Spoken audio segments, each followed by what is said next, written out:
window opening. Economic crisis and a constitutional crisis coming to a head. We're going to be going through some shit.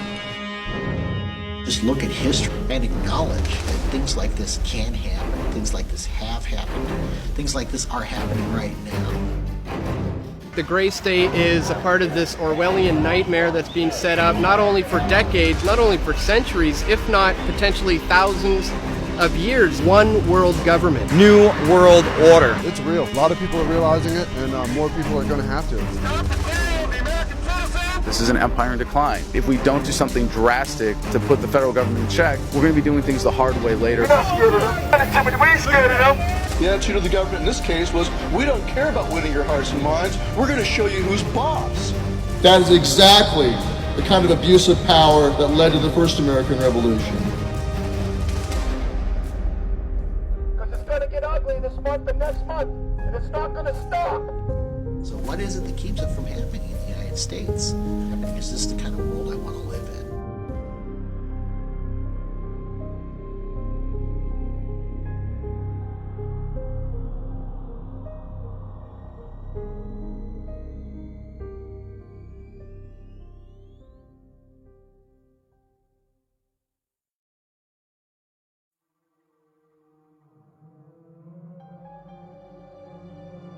The only thing that makes the government different from any other organization is the government has the ability to compel people to do things via force.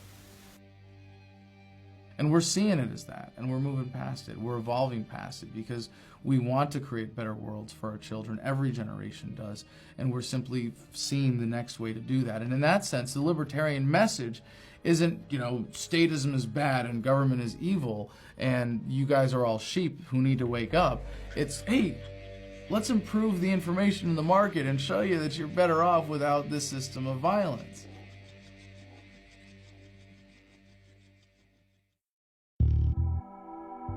Market actors interacting freely do so voluntarily because they perceive it to be in their own self-interest, that it benefits them. If I buy something from you, it's because I value your product more than my money, and you are going to value that money more than that product.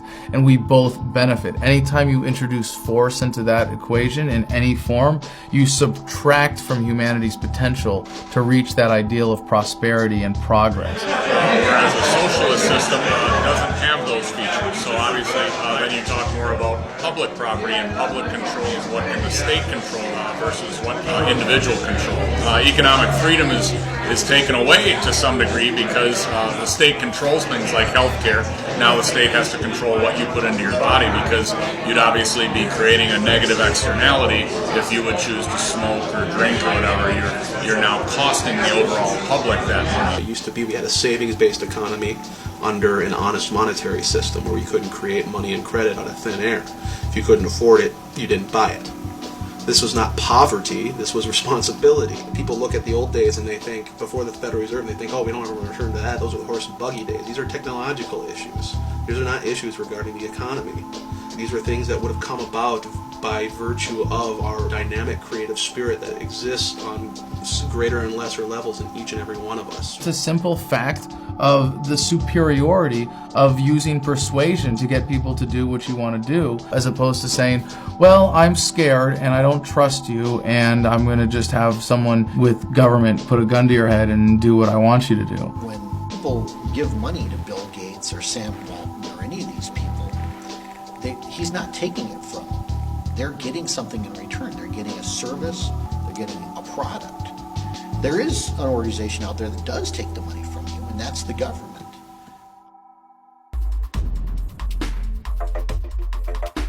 You don't have a choice about whether or not you can do business with the government. If you don't want to use our services, that's fine, but you're still going to pay for those services. If you don't pay, we're going to send people with guns to take your money, and take your house, take you. The feudal era, you had a feudal king or lord who would claim half of your crops in exchange for protection. And because the peasants didn't know any better, they could get away with that scam. Give me $20, or I'll shoot you, or I'll throw you in prison, which is what taxes are. All laws are enforced in the government.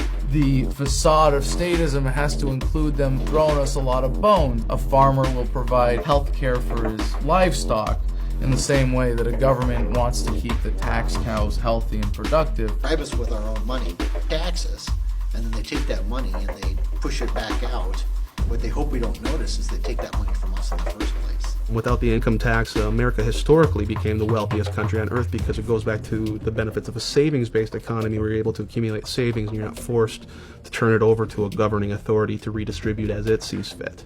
Understand that your income tax is a farce. The 16th Amendment of the United States was never properly ratified by Congress. People today believe that taxation is absolutely necessary. Like Winston Churchill said, it's the penalty for living in a civil society.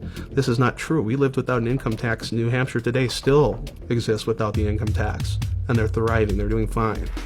One reason why the income tax is so detrimental, it's based on the assumption that the government owns everything, and they allow us to keep a certain percentage under their conditions. Point that even a 1% income tax is morally wrong because it sows the seeds of destruction.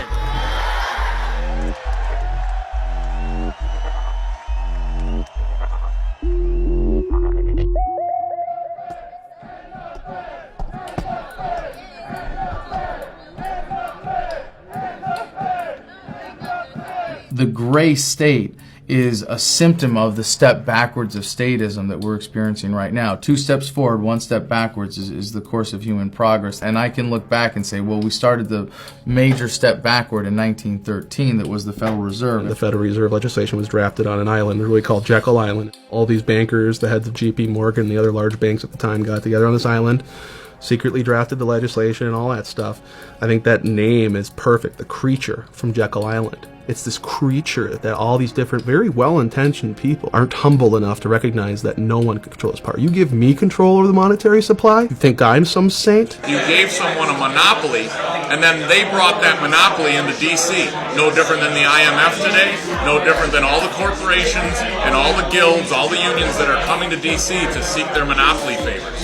That's what has to be ended for our free enterprise system to find its legs again. Did you people know that America doesn't even own its own money supply? This private central authority is going to loan money to your government at interest, so they make money off that debt. And then the federal government pays them back plus interest via taxation. You used to try and find a way back in the old days to create gold, which was money and always has been money, out of lead, and they never could figure out a way to do it. The rapture occurred when they realized we can substitute gold with paper money, which we can create infinitely at a very low cost. So this debt is only valid so far as our public is able to cover that debt based upon our level of income taxes. Federal income taxes does one thing, and that's it. When you pay taxes on your income, that goes directly to the Federal Reserve to pay interest on the debt that they create. Anybody not understand that? Anything they cannot pay for via taxation, they turn on the printing presses. At this point, it's analogous to a Mickey Mantle rookie baseball card. You give some governing authority the right to create photocopies of this, pass them off, it's the same thing. What's going to happen to the existing value of all other Mickey Mantle signed rookie cards in good condition? Well, they used to be rare, so they had value.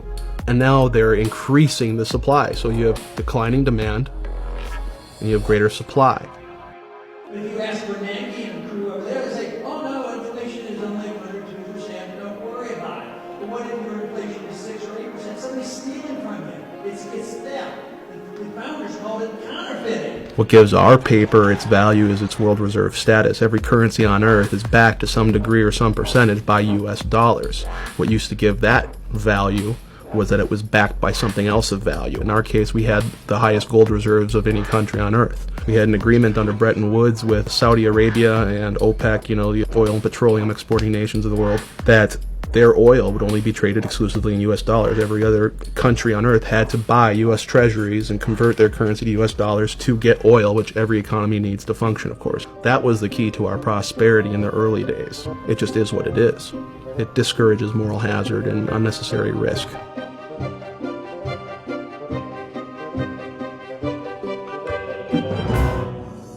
Since the 1970s, we did not have the ability to cover our debts via taxation. It's not popular to raise taxes. You're not going to vote for the politician who does that because that gets old. But we hate it when they stop spending. We like the free goodies. So that's why it is we're in such a deficit crisis and they spend so much money. It's popular to spend, it's unpopular to tax. So what do? We have the Federal Reserve paper it over.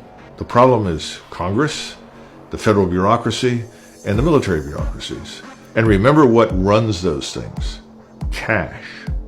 When you fly into Ronald Reagan National Airport, as you're getting ready to land, if you look towards the Washington Monument, you will see this enormous mountain of cash.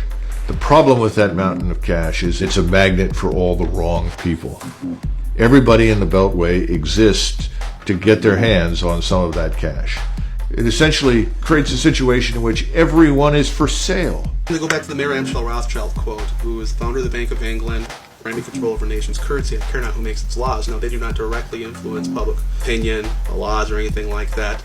They do so, however, indirectly, because they control the money, so they care not who makes the laws, because they can use that money, which they can create in perpetuity out of nothing, and give it to their preferred representatives in government and help shape the agenda. People, when getting into office, can borrow money from the Federal Reserve directly for their political campaigns. They necessarily don't have to pay that money back out of their own savings or their own donations. They just leave that as national debt that the United States owes the Federal Reserve, and the Federal Reserve is happy to create that debt because every dollar created, they get more interest paid back to them. Once they've taken this money from the Federal Reserve, it's like selling your soul to the devil. You don't really have a choice in which bills you pass or which ones you vote no or yes for. Listen, there isn't much altruism when you're flooded with cash. How long have they been trying to do this? Forever. Bankers are like that. Yeah, if you let them do it. What you need is gutsy presidents, gutsy Congress people to prevent it.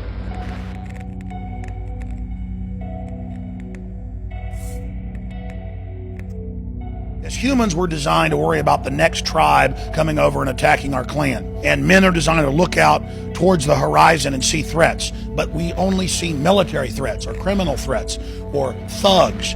We have not been designed to see corporate threats where global corporations get their people into government, then the traitors in government sign government authority over to that. That's how this incremental treason through the North American Union, the European Union, now becoming more and more dictatorial, has been set up. You have to ultimately, in a free market, assume the risks and responsibilities associated with the freedom, again, to succeed and the freedom to fail. We don't have that. So the Federal Reserve is going to create Mickey Mantle baseball cards ad nauseum and infinitum. They're going to just print them out to cover all these bad debts that went wrong when Goldman Sachs, Federal Reserve shareholder, decided to sell a whole bunch of these securitized mortgages thanks to the repeal of Glass-Steagall to foreign investors all over the world. That went bad, and they knew would go bad. The fraud element comes in. They knew they were going to go bad. So the Federal Reserve creates moral hazard again for these large banks by saying, don't worry, we'll paper it over. We're in the midst of a serious financial crisis, and the federal government is responding with decisive action. Over 700 points. Apple shares are just getting hammered. We're down by between 3 and 4.5%. A national rescue plan. $85 billion deal. And supply urgently needed money so banks and other financial institutions can avoid collapse and resume lending. Not passing a bill now would cost these Americans much more later. And every time they manufacture a depression in the marketplace, they receive a bailout. Smaller competitors do not, so they can buy up the assets, again, the things of tangible, actual value from the productive people in the economy, and they're confiscating it on pennies on the dollar, because when you're liquidating in a Chapter 11 bankruptcy situation, you're going to take whatever you can get. Then Goldman Sachs, JP Morgan, Bank of America can swoop in, take control of all those assets. They didn't produce anything. They didn't make anyone's life better, but they're rolling in the dough, aren't they? The primary problems here is that there's an absolute unification of money and power and government, and you need to try, for the sake of sanity and liberty, to try and prize those things apart, because at the moment they are one. In the Roman period, they used to talk about bread and circuses as entertainment for quote-unquote the mob. It's not quite that obvious, but the truth is everybody gets to drive a better car, everybody gets to live in a nicer home, and what we really want people to do is go to the mall and shop and be entertained. They've been very successful in turning the body of the American population into sedated consumers. Well, you can only sedate the consumer so long.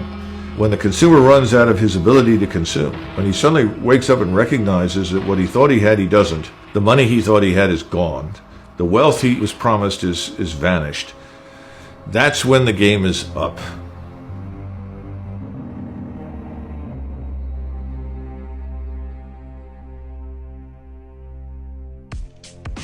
Today, inside Washington, the mainstream mentality is that you and I, and the rest of us that are talking in these terms, are out of touch with reality.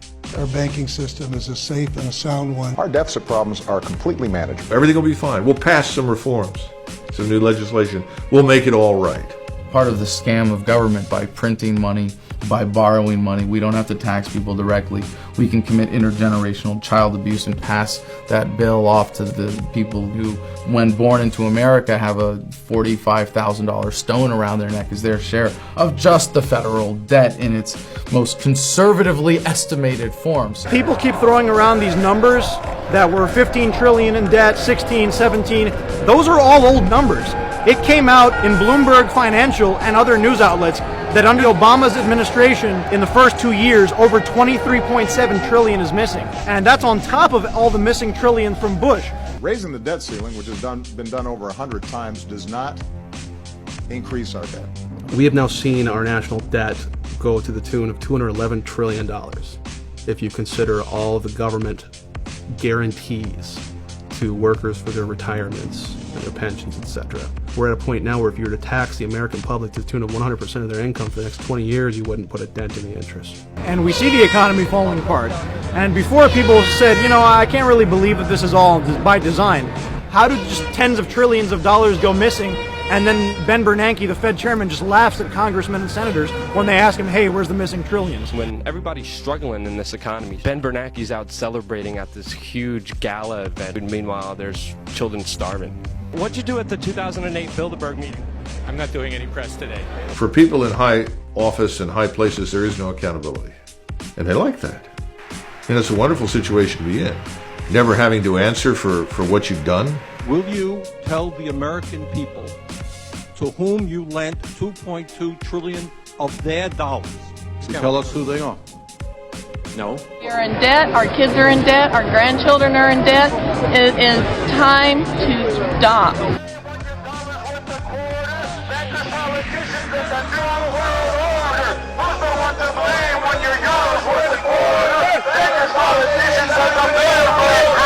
And if I recall, back in 2009, I think it was, they said that people with incomes are a threat to their agenda. It seems to me that they want to make sure that the people don't have any money to fight back. The thing that my baseball coach as a child taught me the most is that in life you are going to lose.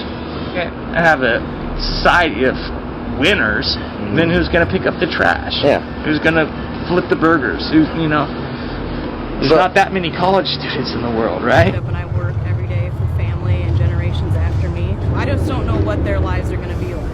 You know, that's my biggest fear, is what are we all going to pay for 50 years from now? Our deficits are to such a degree that when you cannot cover it via taxation, no one's willing to loan you money anymore. And that's what we've been doing. We've been borrowing our way to financial prosperity from foreign central banks. And they won't lend to us anymore because they know mathematically we cannot pay it back via taxation. Bottom line, that's what this is about. They're just creating money, they're devaluing it, and there's no alternative. The direction we're going in right now is debt and dependency. You understand the principles of the debt super cycle. And eventually that super cycle comes to an end. The U.S. Treasury bond is the largest bubble out there, bigger than the credit card and the education bubble. It's several times bigger, and they're going to discover this unfortunate fact very painfully. And what happens then in times of economic crises is you go back to the world reserve currency, you buy up U.S. Treasury bills because it's a store of value. They can dump that on our market at any time. Create overnight hyperinflation. That means all commerce shuts down. America and its best friend in the Gulf may be in for a difficult breakup. The Saudi Prince Bandar bin Sultan said there will be, quote, a major shift away from the U.S. Well, if you know that in 6 months your dollars are going to lose 20% of the value, you're not going to save them, which is what we depend upon. You're sure as hell not going to back your currency by them. You're going to buy shit up while the buying's good. You see it now. You got China out buying up infrastructure all over the United States, Russia doing the same thing. So they're taking these worthless US dollars and they're buying up this country. And then there'll be a flight to safety in commodities, gold, silver, etc., to save what you have left. So essentially, at some point, All of the world's banks are going to dump dollars, and those dollars are going to start chasing goods and services.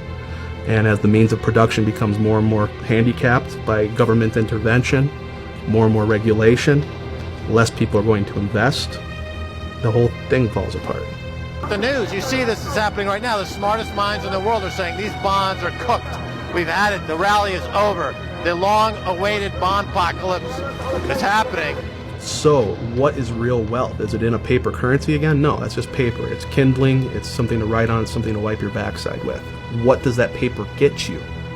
Goods and services. What does a bank confiscate? Do they come after your paper? No, they come after your house. They come after your cars. They come after the actual goods and services that had the value to begin with. And that's why everyone who's inside the Beltway is so desperate to convince everyone it won't happen.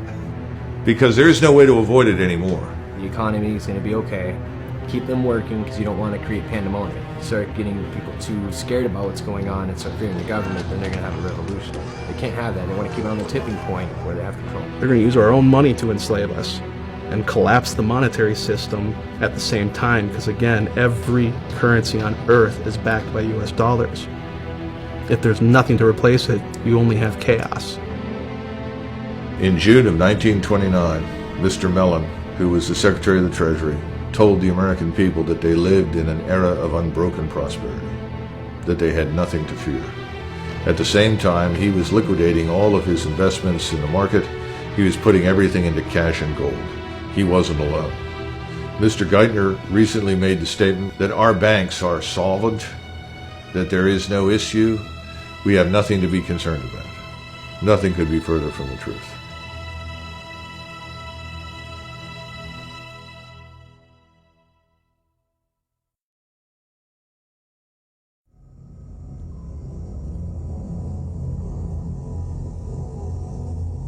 Idea about conditioning the kids is the idea of creating a new generation that thinks differently than the previous generation. Teaching the kids that they should think a certain way, or they should feel a certain way, or they should vote a certain way.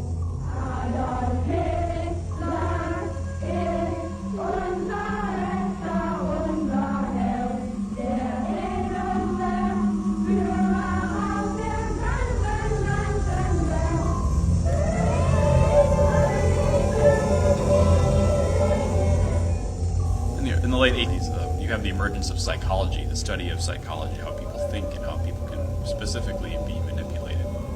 If you're familiar with the psychology of B.F. Skinner, what he would have you believe is that human beings are not creatures of introspection. They're not creatures of internal cognition. They have no soul, thought processes, they have no free will.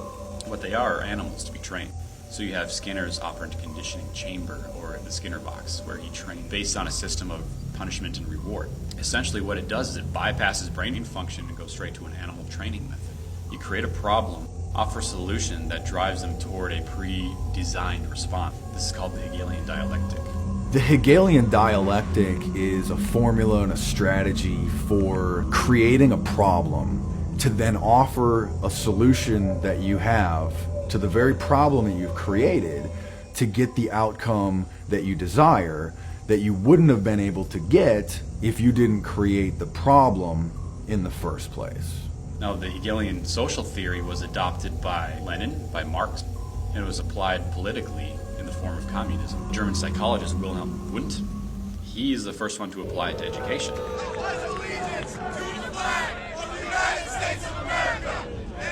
The American education system is a combination of Hegelian social theory and experimental psychology. And that's the whole idea behind working with the kids. It's this concept of in loco parentis, that the school is the parents when the parents are not there. Most people are too busy working the 9 to 5, and now that 9 to 5 is turning into 9 to 9 to be able to just survive, crippling the amount of time we have to transfer knowledge and information to our children are young.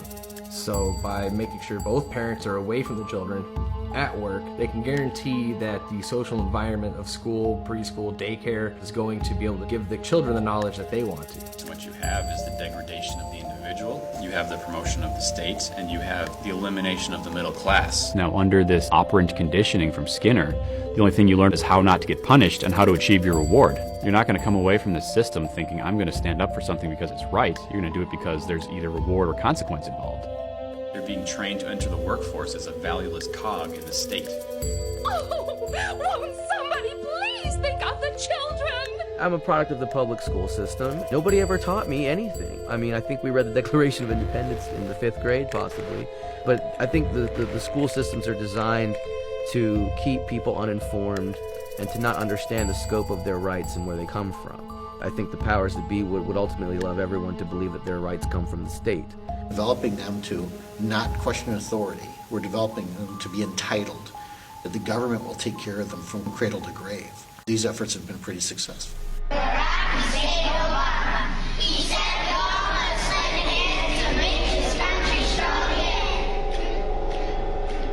We have whole generations of kids that are being raised to not think like free people, to think like slaves, to think like they don't have self-determination. To be able to control the masses, you have to get rid of them. Because if you don't, you can't control those people.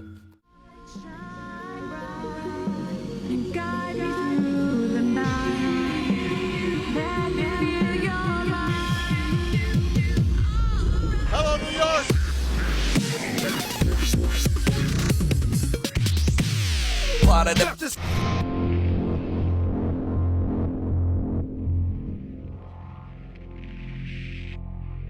The old saying, divide and conquer. It's easier to manage a population when you have two primary belief systems. You're either A or you're B. These people are conditioned to think a certain way and support a certain team. You know, they pick their winning team, whether it's Democrat or Republican, and then that's their guy. And it doesn't matter what that person votes for. As long as their guy wins, things are going to be different. It's all theater. It's just political theater. We go from rule based on constitutional law to rule based on a cult of personality. Well, he might be wrong, but he's my president, so I'm going to stand with him. That's a very dangerous mode of thinking. Do you support freedom and the American Constitution, or do you support this person? We've all seen where that led in Cambodia and Russia and Germany. Beach, Bush, and Cheney, everybody's got to obey the laws. Vote for Democrats. Obama, yeah. Woo! The path to hell is paved with good intentions. Right. You know, Obama's just as bad as the rest of them. Why do you say that? I'll make our government open and transparent. I intend to close Guantanamo, and I will follow through on that. We will bring an end to this war. I will be held accountable. These are bills that Congress ran up. Cut the deficit we inherited by half. You will not see your taxes increase one single dime. If I don't have this done in 3 years, then there's going to be a one-term proposition. The Obamanoids. You're going to have 20 to 25% of the American public who will always support Obama no matter what he does because their own ego is on the line and they won't admit it. Those are not facts. Re-elect President Obama! What's your favorite thing about President Obama? List a million different reasons. I think it's truthful. It was for public education. Yes, everybody in Cleveland, low minority got Obama phone. Keep Obama in president, you know. His public speaking skills are massive. He's smart, he's funny, he's confident. You on full steps, you on Social Security, you got low income, you disability. I have a question. Okay, what's He just know what to do. Romney, he sucks. I'll give you 100 reasons. Give me three main reasons. First of all, Obama's ensuring that And the American people have been complacent over the last several decades. They've enjoyed unparalleled prosperity. And let's face it, the average American on the street, he's not interested in what's happening in Kuwait. He could care less about Libya or something else. And so if you tell him, well, listen, we're bombing for democracy, goodness, freedom, human rights, so he said, okay, it doesn't affect him. He doesn't have to go. Children don't have to go. There doesn't appear to be any risk to him. Now that's changing. He's done everything Bush did, but more. Oh, I don't agree with that. You have to continue what was started. You can't just say, okay, we're done. Well, sure, he didn't end the wars, but there are wars now, so we're in support of it. And, oh, well, sure, he hasn't completely pulled out of Iraq, but at least he's reducing the number of troops there. Oh, so it's diet tyranny. It's tyranny light now. There's a lot of other reasons why I'm going to vote for Obama, and hearing that stuff honestly doesn't change it. Pretty good. Most of the policies he's put in place, I agree with. And he's challenging the status quo. Well, he is the status quo.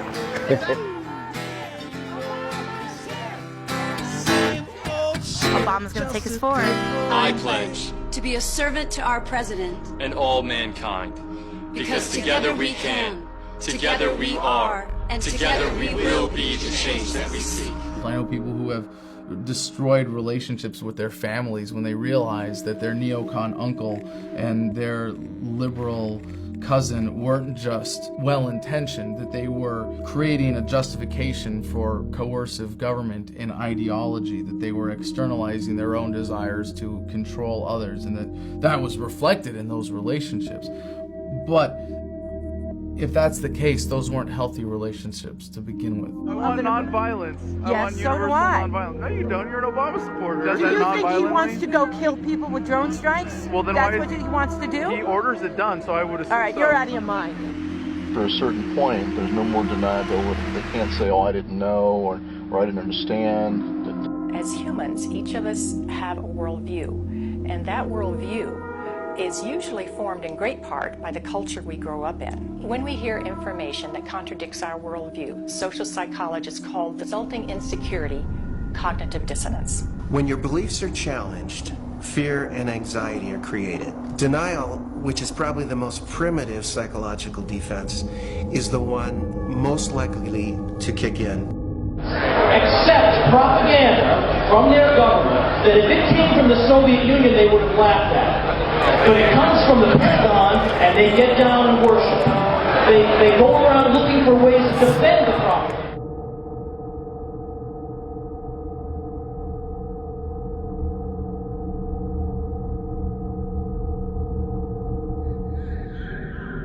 You can find people all over that will say that we should end the war, but they have a lot of trouble saying that when they meet a soldier.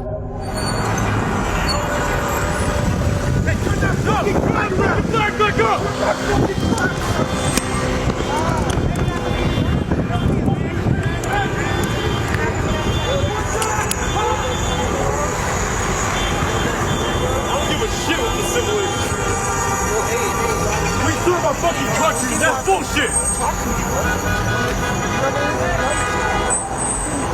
Hey!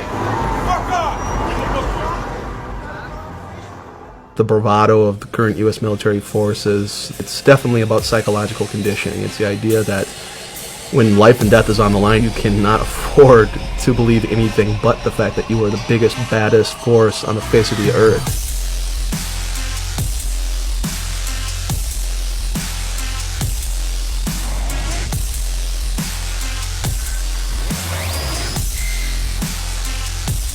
It's like they say, you know, yea, I walk through the valley of the shadow of death, I shall fear no evil, because I'm the meanest motherfucker in the valley.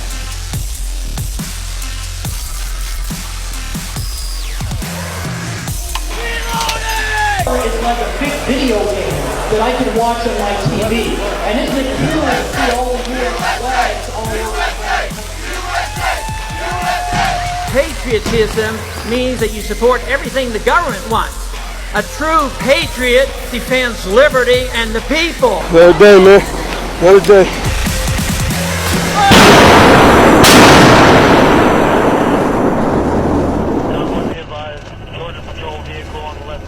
So we condition them, and we convince them that their cause is just, and that their enemy is subhuman and not worthy of living. And the American people honestly play a role in that.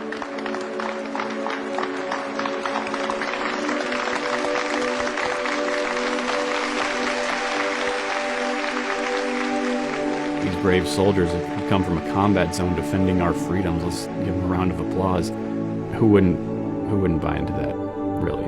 I'm given tax breaks for being a veteran. I'm given discounts on my car insurance. I can go to the commissary, you know, tax-free groceries. I get all the benefits I could ever want in the military. Why would I question that? Honestly, as a vet, it's gotten to the point now where it's so insincere.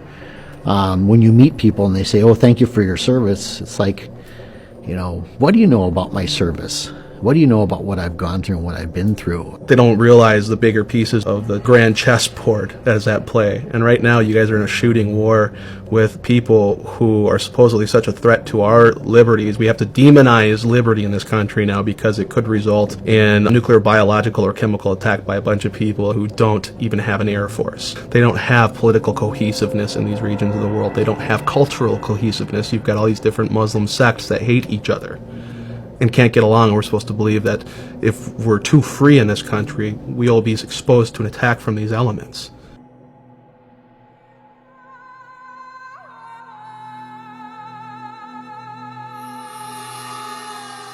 When we went into Afghanistan in 2001, we had one real tangible, concrete objective, and that was to find and either capture or destroy Osama bin Laden and his supporting crew.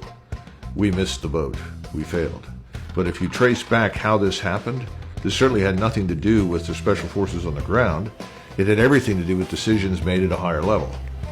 And again, when you go into Iraq in 2003, we take an operation that should have been over in a week, and we drag this out for 2.5 weeks. We arrive in Baghdad, and no one knows what to do. No action was taken. The general simply said, well, we haven't been given orders. Son of a bitch! You're talking about a group of people that have risen to very high levels by deliberately doing nothing. Because if you do nothing, you make no mistakes. And in most cases, the American soldier, sergeant, lieutenant, captain, marine, sailor, air, it doesn't matter, he'll figure it out and get it right. Well, the problem is that we ran into a set of circumstances where that didn't work. They couldn't make it right. They couldn't muddle through. They couldn't just shift the burden of decision-making to the lowest level and hope for the best. And so ultimately you end up with the opposite outcome, where everyone is micromanaged, everyone is tightly controlled, while the people at the top try to figure out what it is that they're supposed to do and how to do it. And this drags on for many, many years.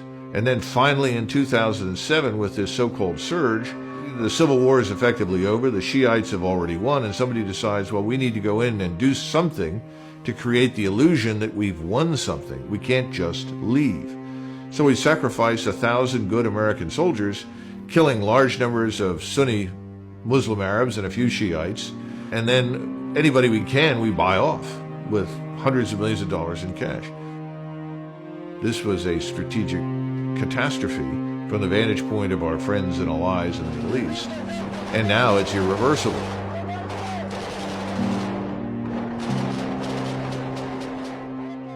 So we pump these soldiers full of experimental vaccines. We send them out with, the equipment made by the lowest bidder into these combat zones. We have soldiers who are coming home. They look at all this and they say, well, it seems like that was wrong, but how could I admit that that was wrong because I was a part of it?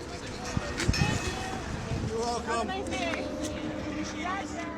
I mean, if the American public can't tell you this, if we have to serve, you always come across that mentality too. Oh, you didn't serve, you don't know. I was over in the Persian Gulf getting ready to liberate Kuwait, which is a kingdom, a dictatorship, and here I am liberating their oil assets from Iraq.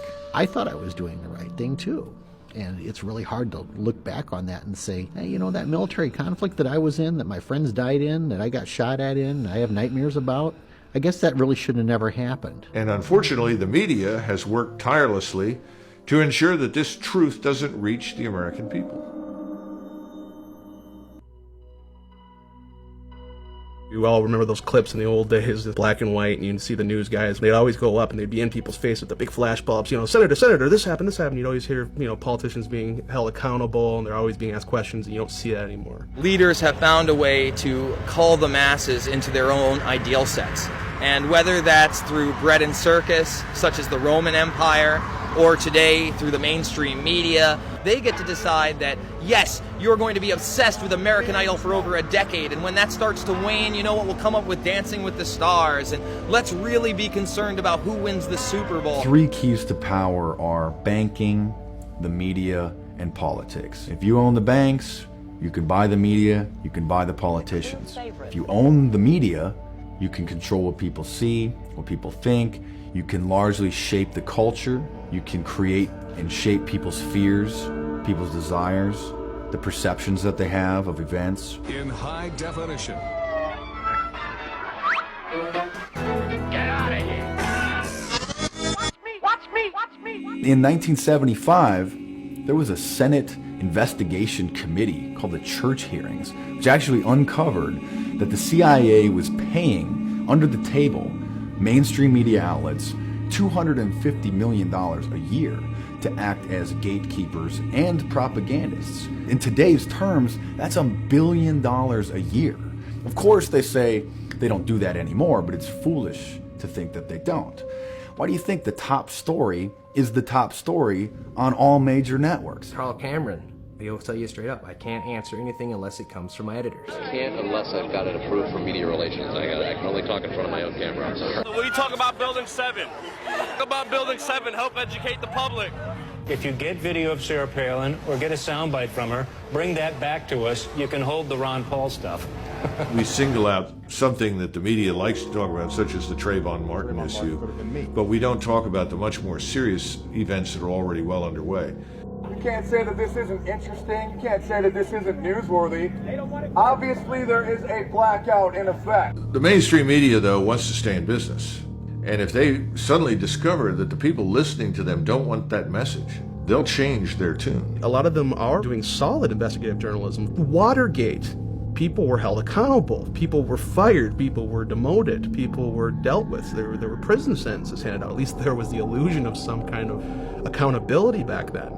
There are operations. This one has gotten a great deal of publicity. Yeah, they're dead Americans as a result of this failed and reckless program. The American citizenry now, like you've said, Fast and the Furious, they've done a great job. We just don't give a shit. First of all, I think that they shouldn't give us too much information, because anything that you and I can watch on television, our enemies can watch. It's better to not say too much. The mainstream media can actually do its job, and it doesn't matter. The American public is now in a state of apathy, almost a state of numbness. Like, I think going back to, again, the feelings of powerlessness, the idea that the powers that be are in control, they're the experts, let them handle it. 45 states across the country have adopted new standards known as Common Core. Got those in the desk right next to the textbook. Run tests and then test what? Let's look. Look at this, these heads in the mess, but I got this diploma. And I don't want to go to the jail neither, 'cause it's illegal for me to be the teacher. Unless it's sanctioned by the state agenda. K through 12, where the fuck do we end up? Here is there federal dollars tied to it, or even federal waivers putting pressure on local school boards to have to teach a certain way or a certain curriculum? We condition the kids. What do we condition the kids to do? We always tell them always share, always work in teams, and that's a good lesson on some level. But what we don't teach the kids is that it's okay to work hard and earn and benefit from that. The prevailing attitude in America today is almost that you should be ashamed to be successful. You should be ashamed to be rich. And that if you are rich, the assumption is that you got rich by taking from somebody else. What's your name? Mike. Mike, you here with this Occupy movement? Yeah. What do you think about it? I think it's great, man. What do you think is great about it? Everything. What are they doing? They're chilling. Wait, are you guys all? You guys are in the process of forming the reasons why you are here. Exactly correct. Why are you here?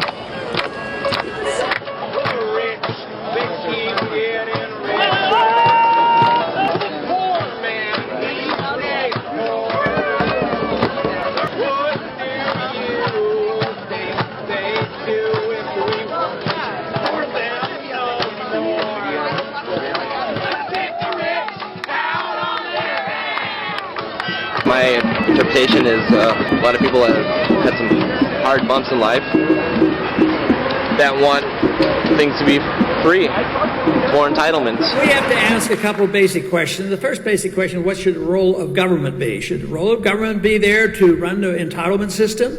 Should we believe this story that entitlements are rights? Do people have a right to medical care? Do they have a right to a food, a right to a house? And I said, no, they don't.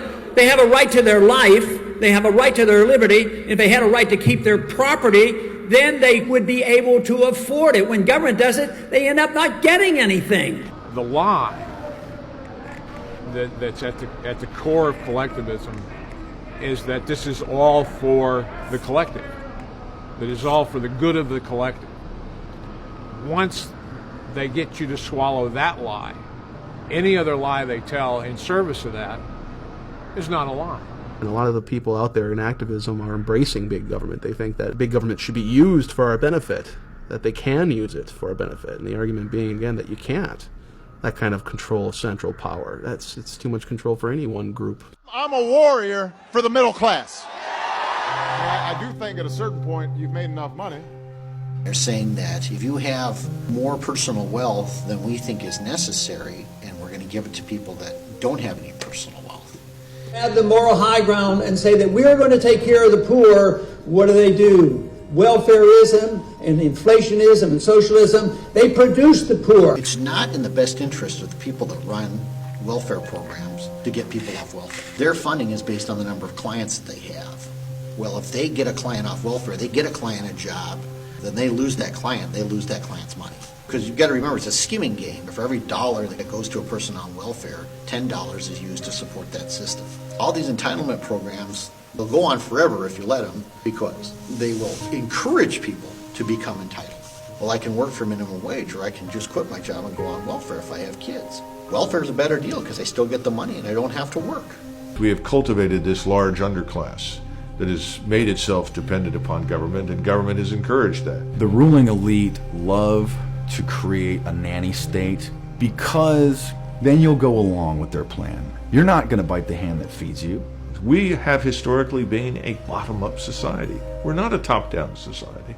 You can't make someone equal economically to someone else by giving them something. Are you going to hear Mr. Obama talk in those terms? No, Mr. Obama says everyone gets everything for nothing in perpetuity. Don't worry, we'll print money. You can all be permanently dependent upon us, and that's a good thing. Honestly, it's almost like slavery. If you don't have the means to earn money to support yourself, then you're going to be dependent on the government for food, for clothing, for shelter, for everything you need to stay alive. Because after all, look up the definition in the dictionary of slavery. It's ultimately boiled down to one word: dependence. If you are dependent upon anything other than yourself to provide for yourself, you are a slave. The idea of self-reliance is gone.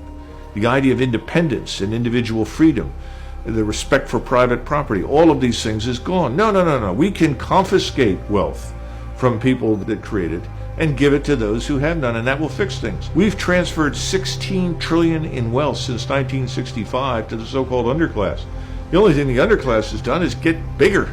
We become dependent on the government for our basic needs. The next step is we lose our personal freedoms, because then starvation becomes a weapon. Now, if the food stops, if the free services stop, and I think that could easily happen, because I think this whole giant federal edifice could go under, then you're going to have problems in many of these urban areas. In fact, you've already got them in the form of these flash mobs that are moving in and out of stores and essentially overwhelming the people that are there. So this has already begun. It's just not covered in the media. We don't talk about it.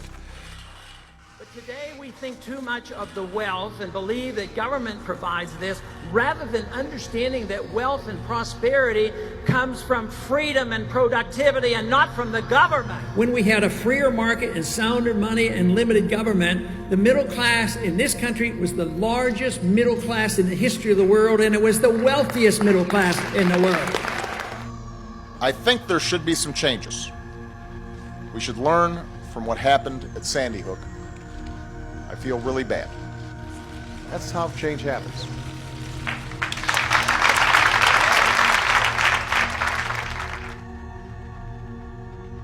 The most ancient divide in politics remains to this day the fundamental divide. The legalists, as they were called, and they were chiefly the people in the governing class, just as they are today, and we would call them totalitarians, who believe that every aspect of our lives should be dictated and ruled and pushed around by government. On the other side, what the Chinese used to call the Confucians, the libertarians, the live and let live brigade, the free marketeers, the small government men, the small taxmen. Us. Instead of a political continuum being a line from left to right, it was really a circle. And that all political systems had to be judged by the amount of bodies that they stacked up. At the bottom of the circle, cheek by jowl, was communism, Nazism. Moving up the scale, you had socialism, fascism, all of the various collectivisms that subordinate the individual. And at the top was the constitutional republic of the United States. Free men, free markets, rule of law, ordered liberty. Obviously, there's not been justice for, minorities and such in this country. We all know that. But given that we at least tried with the concepts of liberty, it worked out pretty well. Our government's supposed to be, well, first of all, transparent, but also should be doing our will. They're just our representatives. And we respect the Constitution, nor do they respect the will of the people. They presume that they're that they're somehow, the appointed elite, believe they were born with spurs on their feet, and the rest of us were born with saddles on our backs to be ridden. This is the attitude they have. It's really kind of modern royalty. It's perfectly expressed in, we are the board, you will surrender to us. They presume up front that they have the right to direct you because of this larger idea that, oh, by the way, only serves their interest. That's the big lie of collectivism, because it isn't even about collective. It's about personal power of the people who direct the collective. They hate the idea that ordinary smelly people should be allowed to have a say, when government should, in their view, be in the hands of the great and the good who deserve to exercise it. A new aristocracy of blackguards.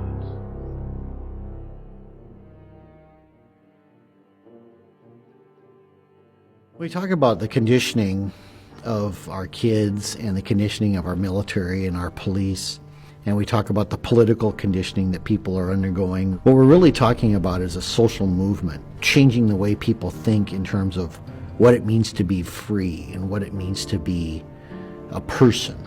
The Declaration of Independence said we hold these truths to be self-evident. What the Founding Fathers were saying there was, this is obviously the way it is. There's no question that all men are created equal and they are endowed by their Creator with certain unalienable rights. What they're saying there is that, plain and simple, by the nature of being a human being, you simply are allowed to be free, to have life, liberty, and the pursuit of happiness. That might be one of the reasons the Constitution is not taught in our public schools, because if we raise up a new generation of individuals, they might realize that this whole system of government is unconstitutional. We shouldn't have it. This document is the only thing that's going to save us, and if Barack Obama refuses to follow it, as he has demonstrated time and time again, nothing's going to change, folks. If you live under a dictatorship, a communistic dictatorship, of course you're not going to love it.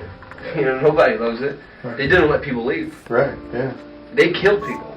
They literally shot and killed people who try to leave Poland. Capitalism, people prosper. Socialism, people die. Millions. No. Lady, I was born in USSR. I lived there for 29 years. Really? Dead. And this is one of the mass murderers. Che Guevara, he's a mass murderer. No, you don't think so. You don't think so. You're an exile. Really? You're one of the rich people they threw out of the country because you were robbing the people. Yeah, good luck with that. Good They used luck to give with you this. cards, like stamps, like food stamps.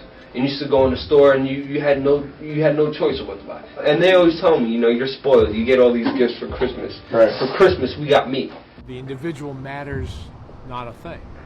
That's why they define peace as the silence, imprisonment, or death of their enemies.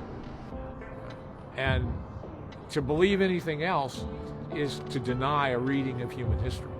They would grow wheat, they'd grow corn, and then they would turn it all into the collective, and they expected to get something back. Well, the quotas were too high, they didn't get anything back. So you literally had people growing their own food, turning over to the government, and then starving to death. You have rationing of food in any controlled economy. They reduced the people to utter dependency, and that's how the Soviet Union had their way with people for decades. People died. Thousands of people died. My dad, put his whole life on the line to come here because he saw it as a beacon of freedom. He saw it the complete opposite of what he was living under in Poland. That was his major goal, is to get away where I could have an opportunity to live my life in freedom and not be ruled by, the elites. Ultimately, I grew disaffected from communism, first because of the revelations of the killing fields in Southeast Asia. I had cheered when Vietnam and Cambodia and Laos fell. And then the revelations started coming out about massacres of innocents. This is evil. This is evil as the Nazis. Gee, there's a revelation. They called them National Socialists for a reason. They were socialists. The nice thing about being an ex-communist, and you sort of get this along with the shame of it, and it is a shame. There's not a day goes by that if I think of that period, I don't feel Benedict Arnold looking over my shoulder. And all ex-communists are that way, because we realize how wrong we were. But that's why we make the best anti-communists because we know all the lies. We've got to make sure that those lies don't triumph.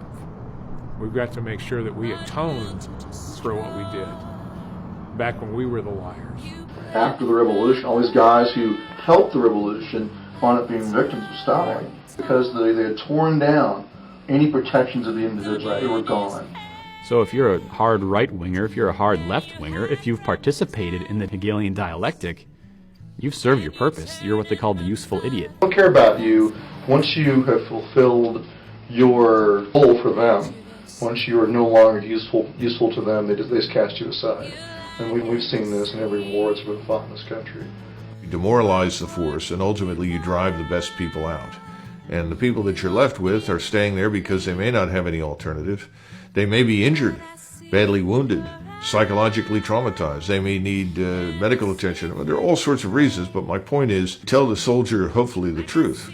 But we haven't been telling everybody the truth, and that's my point. The soldier figures that out. He's not stupid. I'm talking about somebody that leaves the FOB, the forward operating base.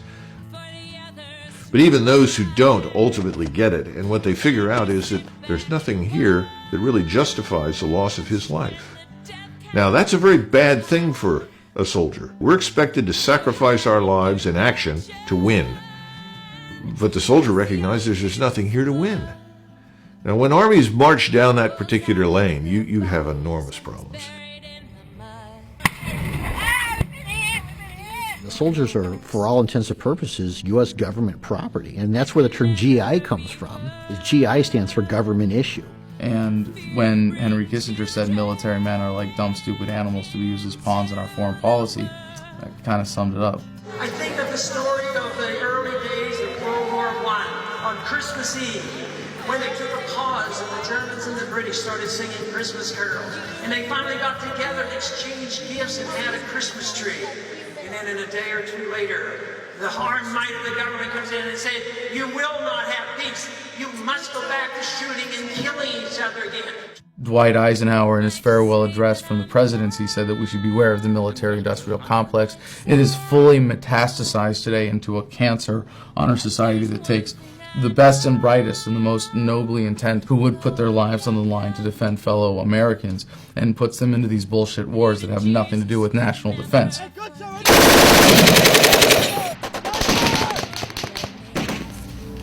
To couple casualties. You hear about people being battle tested. This one tested the voice. And we've paid a terrible price for it. What, 1.4 trillion is a minimum? That doesn't even begin to address the massive consequences and the damage we've done to ourselves. It doesn't talk about the enormous losses we've inflicted on the people in the region because, remember, no one cares how many people we've killed or maimed or wounded. We've lost close to 9,000 Americans in this period of time, 44,000 severe injuries. We have hundreds of thousands of veterans today begging and pleading for help. We have an epidemic. It's morally okay to launch a war on the most absurd, transparent pretext, kill maybe 1 million people, displace 4 million people, and this is mainstream. That's a mainstream position.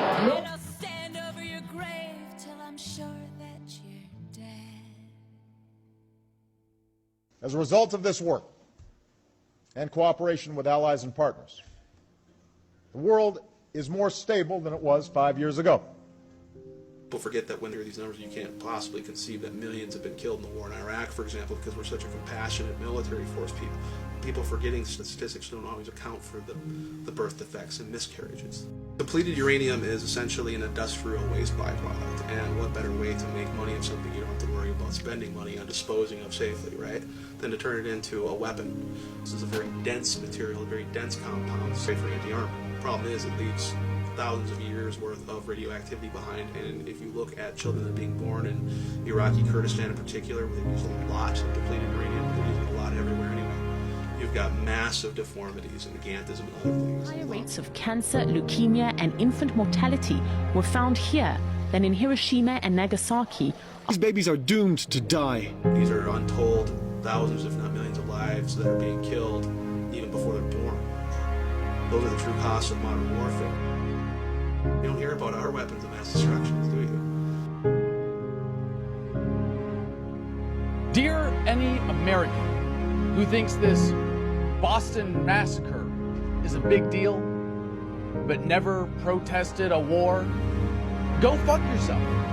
In Iraq, from the end of the first Gulf War to the start of the current occupation in 2003, sanctions on the country led to the deaths, conservatively estimated, of 500,000 Iraqi children. That's like 45 Boston massacres per day in Iraq for a decade. One every half hour. And they're not being blown up in explosions. No, these are the ones dying slowly, painfully, starving to death. Did you cry over that? Did you protest? Did you do anything to voice any opposition to what Madeleine Albright, then Secretary of State, called acceptable collateral damage? You can't say that you are a Christian, that you believe in the sanctity of all life, support someone like George W. Bush, and go bombing people in the Stone Age and taking their shit. That's immoral. You can't have it both ways and then say, oh, but I'm going to oppose abortion. You either are or you are not. I can respect someone a whole lot more like a Zygmunt Brzezinski or Henry Kissinger who just outright says it. Just outright says, we're going to take it because we fucking can. And if you oppose that, try and stop us. At least you know where they stand. But with the common American, you want to have it both ways. We are dropping bombs on crowded cities at night where old people and children are sleeping. And we're watching it on CNN.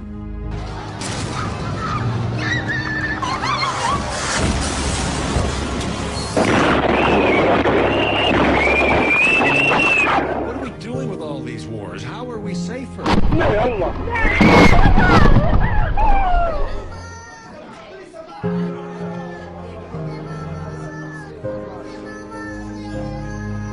This is a product of the emotionally stunted state that Americans have been lulled into. To be told when to cry, when to care, when to mourn, when to shut up and go along with the plan and keep paying your taxes. They don't hate us because we're free. They hate us because we're myopic, patriotic idiots who allow ourselves to be so emotionally manipulated that when something like this happens, the result is more brown people on the other side of the planet die. We made good progress, and we'll continue to work together to achieve freedom and peace.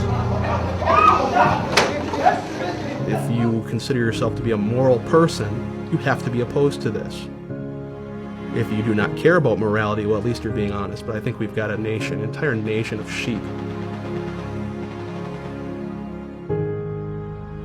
Our enemies are not 7,000 miles from home.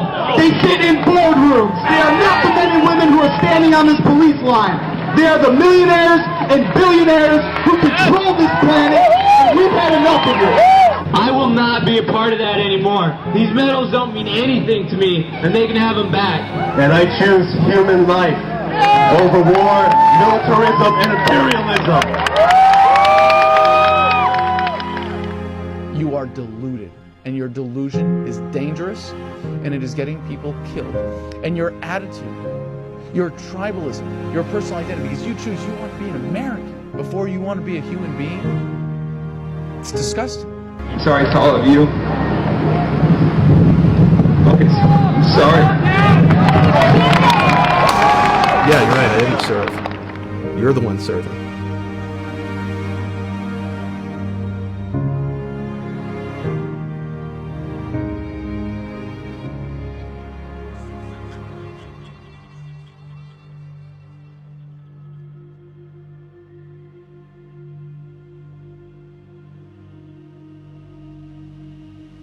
So you've got the media propaganda arm, which keeps us loving our own slavery. Then you've got the financial system, which keeps us dependent on them. Then you've got the police state to keep physical control over us. They're pulling you over and they're giving you tickets for not the breaking of laws, but statute infractions. Statutes are just basically designed as hidden taxes on the public. It's just a way to generate revenue. I mean, thank you for swearing to the oath of the Constitution, sir, but this is a statute violation, which is an Admiral Maritime Law, which is... That again? Maritime Law, right? Which is like a sea-bound ordinance. Basically, when you see the gold feathers on the flag, it means you're stepping into a courtroom that's run by Admiral Maritime Law, which is in violation of the common law, which is the constitutional law. But basically entering into that courtroom, you're agreeing to go before a banker instead of a judge, so that way they levy fines and judgments against you. Now, is this what we're going with? No, but this is the reality. This is the truth. We're seeing if it'll get us anywhere. Right. You want a Ron Paul sticker? You guys got room in there? Yeah. Uh-huh. Well, let's put... We've already set that precedent, gotten the police able to accept the fact that they are basically revenue generators and not law enforcement officials. This country, again, was founded on the principles of the rule of law rather than the rule of a class of people or a rule of an oligarchy. It's the idea of it's a concept. It's just an idea that they are not beholden to an individual but to the rule of law. I will instruct the jury on what the law is. I object. You That's are fine, not sir. a judge. You are an executive administrator. Okay. The U.S. Supreme Court ruled there are no judicial courts in America. There has not been since 1789. Judges do not enforce statutes and codes. Executive administrators enforce statutes and codes. All right, we're done. Now remember what I said before about government programs. The welfare programs are not designed to get people off welfare. They're designed to keep people on welfare and recruit new people to be on welfare. Well, internment programs are not designed to keep people from being interred. 2.2 million people in prison. They say this is the most free country in the world. All it comes down to, if we want to intern someone, is just making a rule, a law, that they violate, punishable by internment. The government doesn't have any control over law-abiding people. But if you make enough things illegal, and you make the law difficult to comply with, then you get to the point where you can create criminals. Martha Stewart, her stock trading was ruled by the court to be a legal act. But they sent her to prison anyway because she lied about it. I mean, she went to prison because she said she didn't commit a crime. But that's federal law. That's what we've created. We got pages and pages and pages of arbitrary laws. 2/3 of our prison industrial complex is filled with nonviolent, small-time drug possession offenders. Law enforcement agencies get money to fund drug operations. Well, if they don't have any drug operations, they're not going to get any of that funding, and the amount of funding they get is contingent on the number of drug busts that they make. So what's the incentive there? Is it to reduce drugs in their community? Absolutely not. The incentive is to increase the amount of drug busts they get and push their stats up and then get more funding. It's like, folks, this is billions and billions of dollars of your money being spent on financing a drug cartel. That's shipping literally tons of, heroin, coke, you name it, into across our borders. Same people who are financing that are putting you in jail if you dare to touch one of those drugs. I'm not advocating drug use. I'm just saying they're going to throw you in jail for consuming the drugs that they make billions of dollars in profit off of. Thousands of police officers out there have been convinced that marijuana is the most insidious, horrible drug on the planet. People are using it. Doctors are prescribing it. And yet our federal government still maintains that it's somehow an insidious, dangerous substance that people need to go to prison for 100 years if they're caught with a certain amount of. They're arresting someone with an ounce of marijuana in their pocket and sending them to prison for 5 years and saying, there's nothing wrong with this because they told me that this drug is a threat to my way of life. We've created a class of citizen that can be interred in this country. Any one of us could wind up being moved into that little box based on some new law. There are so many laws that the average American commits 3 felonies a day, and they can arrest you at any time they feel like it. And a cop can pull you over at any point you're on a public street and find something wrong with your vehicle and give you a ticket for it and steal some of your income. And if you look at him crossways, he can put you in jail. And if you don't look at him crossways, he can say that you did and put you in jail. That's the kind of arbitrary authority that exists in the police state in America today.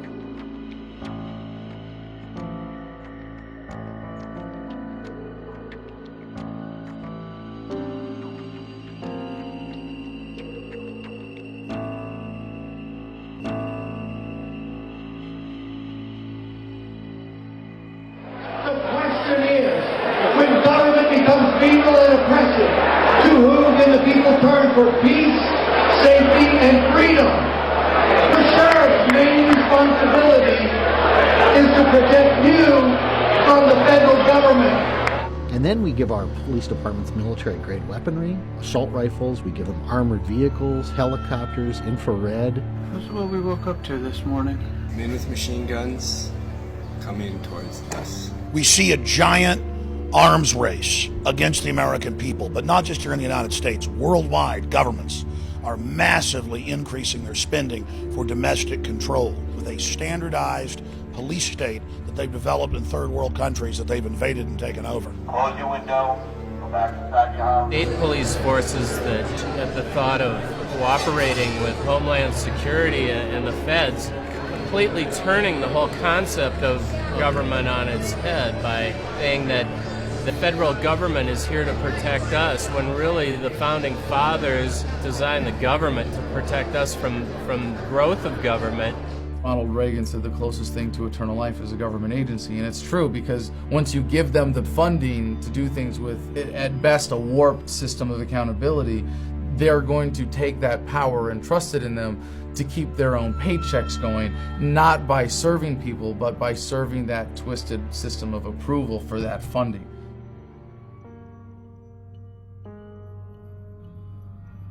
There's a white sedan with 4 passengers passing on the left brake.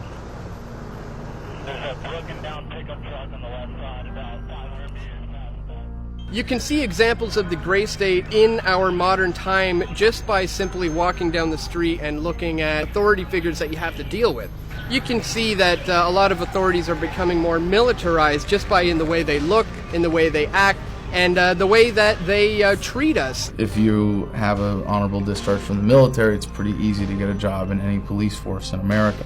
We see people coming home from war, taking those jobs, and bringing that mentality of the military occupation to domestic law enforcement. And so that does have an actual effect on the relationship between individual officers and citizen subjects. I was out confronting Karl Rove on war crimes with Colleen Rowley and others. The police escort that he had with his entourage was younger guys, cut, very fit. You know, we all like to joke about the donut-eating cop who's overweight and couldn't run a mile to save his life. These guys are cut.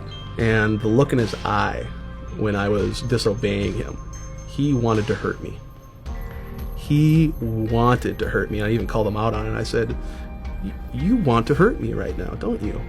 You really do. Let me guess, you were over in Iraq, weren't you?" And he says, "We need you to leave. We need you to leave right now." I'm like, "Well, isn't that a bitch? Because I bought a copy of Karl Rove's book here, so I'm a customer.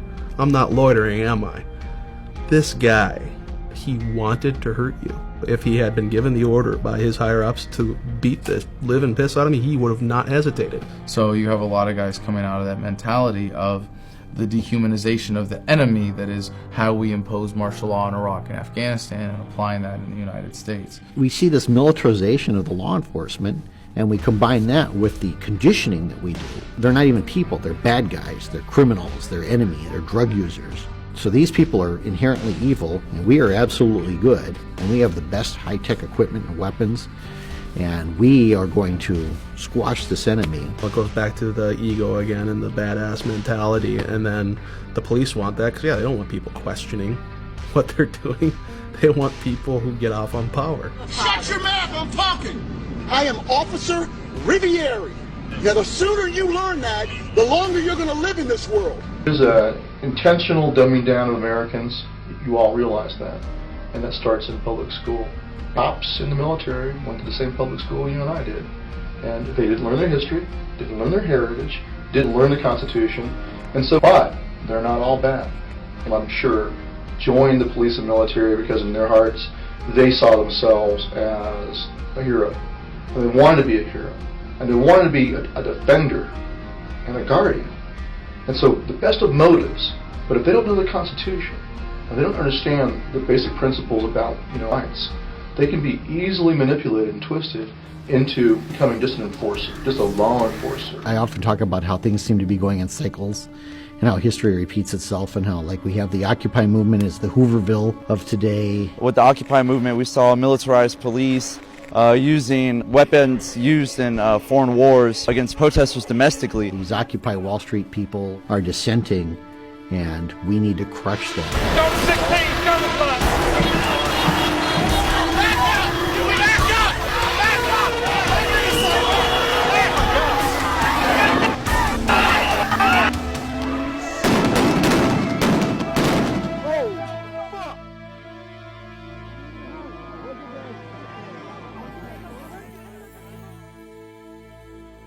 and you saw rows and rows and rows of militarized police, and they assemble and put their shields together and start beating their shields.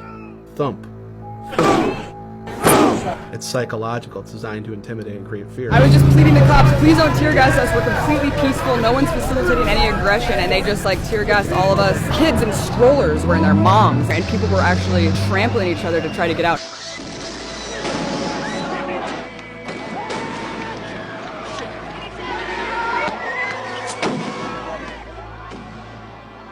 Why y'all doing this to our people? I've been to Iraq 14 months for my people. You come over here and ignored them. How do you sleep at night? There is no honor in this. They rolled up, no lights on, not even headlights, walking, and all of a sudden,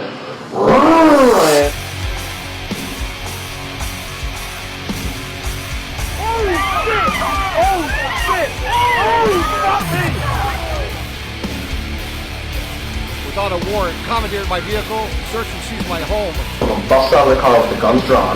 Go fucking ground when you see your fucking hands. Don't fucking move. Block. Officers rushed to the car with guns drawn and even rifles out. One fatal shot was fired.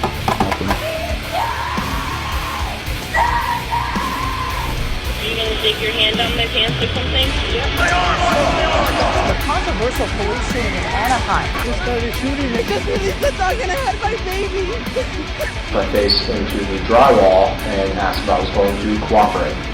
If I refuse, that makes me guilty right away. I complied under duress. Stop resisting! Stop resisting! I was alone, I had no witnesses. If I had resisted, I would have been busted up, could have been in the morgue. He saw a police officer shoot Patricia Cook to death in this church parking lot. Stepped out in the street and fired 5 more times. I wish I knew what the hell was going on. The American people refuse to be terrorized, except by our own fucking government. As an American, you are 8 times more likely to be killed by a cop than by a terrorist. I would rather go to jail than be dead. Police in the investigation. No charges have been filed. There was no jury. A judge was the sole decider. He says police videos like these should be used to protect police, not go after them. Hey!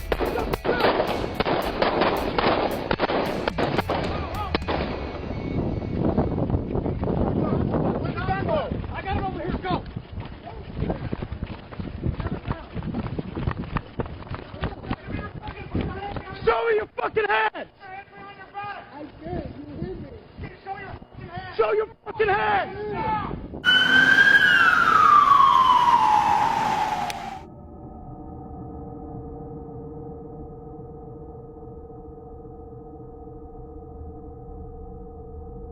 You're pushing people's backs against the wall out there. We got people out there starving, and people tired of getting terrorized by law enforcement. Well, I shouldn't say law enforcement. I will support law enforcement whenever they support the law.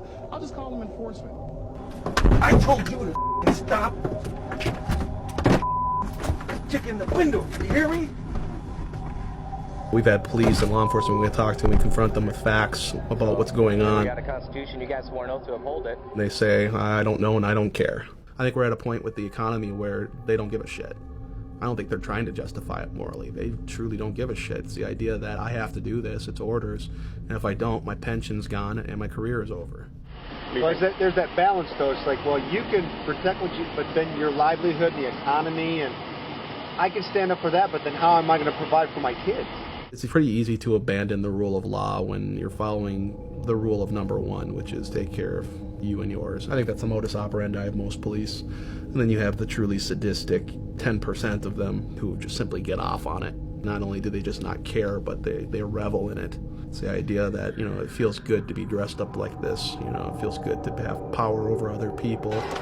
There are, yes, sick police officers and individuals within government who get off on exerting authority unjustly and get off on violating your rights. But that's not the driving factor. That's a consequence of the scam that is government and of the statist paradigm. I never got an order from you. No, I'm not shutting up. You cannot shut me up. It's a First Amendment issue. I can take pictures. It doesn't matter. I know my rights. I don't give a shit. This is a police state. Get that camera out of here. This is a police state.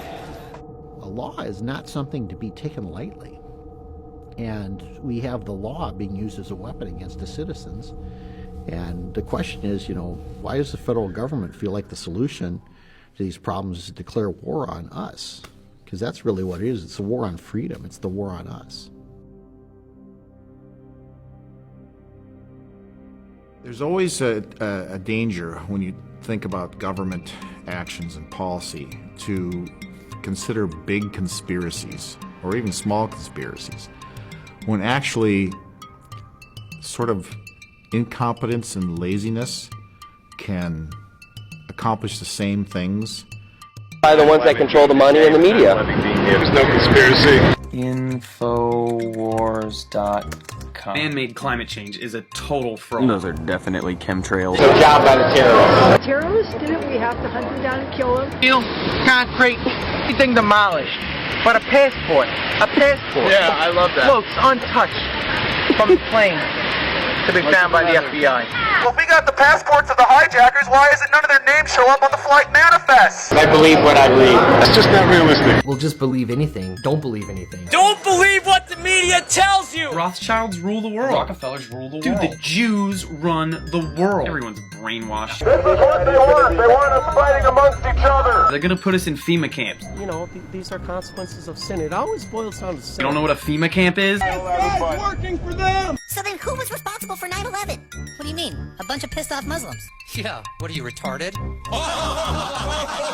Shortly after 9/11, within a week or two, there was a bill brought to the floor that had been floating around the Congress for several years, but it never had enough support and they couldn't get it passed.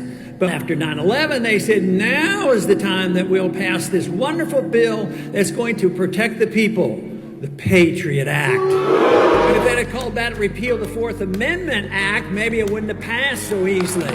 The US is funneling money into tracking systems that are threatening to make the very concept of privacy a thing of the past. It's always the government that says, oh, if you don't have anything to hide, why are you worried about the Patriot Act? Why are you worried about all these spy systems and data mining? But yet it's those same people that hide in private, that meet in secret, under armed guards, that won't disclose what they're doing, but they want to see, hear what we're doing.